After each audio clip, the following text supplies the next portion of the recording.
I'm really excited. Today I've received my flat case, very funky, and I'm going to do a bit of an unboxing, but I don't know how to do that, so bear with me. So I've been threatening to buy a case, a flight case, ever since I was working in a shop. I just didn't do it. I have had interesting travels with a violin on aeroplanes, not to mention the fact that if you go internationally they want a piece of paper that proves that you got your Pernambuco and your mammoth ethically sourced and in the right dates and all of that jazz, or else they recommend.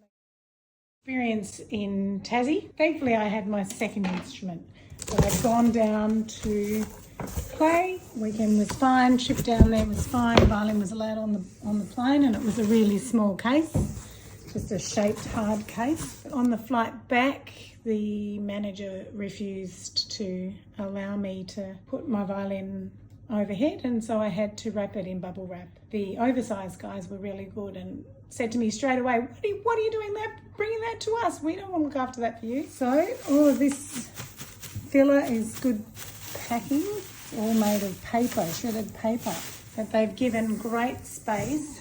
I think it came from Sydney. It's through Violins Australia, and it was an online purchase. I'm thinking Simply for Strings had them on their website. So very easy to spend your money these days.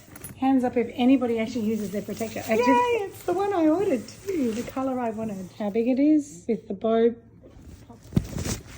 pointing up, which is detachable, I believe. And sort of very, very thick, spongy straps. There is a drink pocket on the side.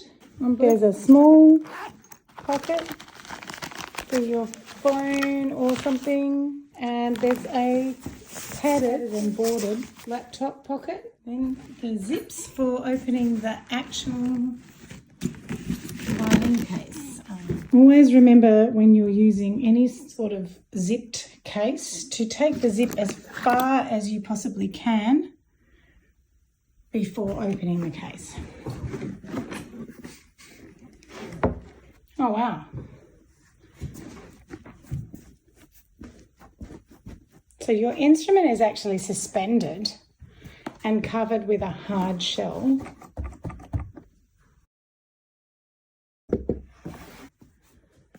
And this is all padded here.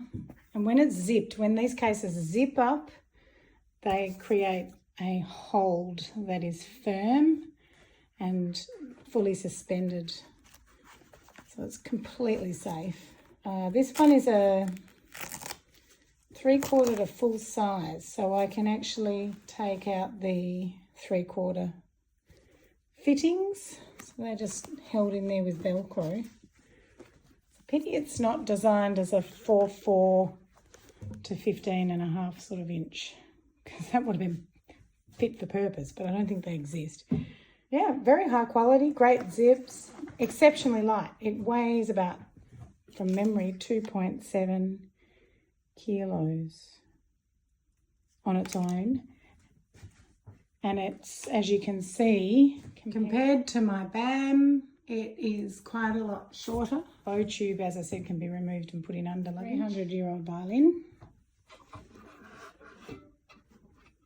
sitting in the space case. It's really thoughtful. They've actually put material so that the strong buckle doesn't touch. I did put it in there with my cloth. I've got this big sarong I've had with my violin ever since I had it, probably when I was 21. I've washed it. Rosin, spare strings, shoulder rest, iPad, whatever you want, can go in the backpack. The violin is the only thing that goes in this space. So all in all, a happy customer. It came very quickly. I can't remember the exact cost, but it was around about $365, I want to say, Australian. So all in all, a happy customer. It came very quickly, but it was around about $365, I want to say, Australian. Happy violining, happy fiddling.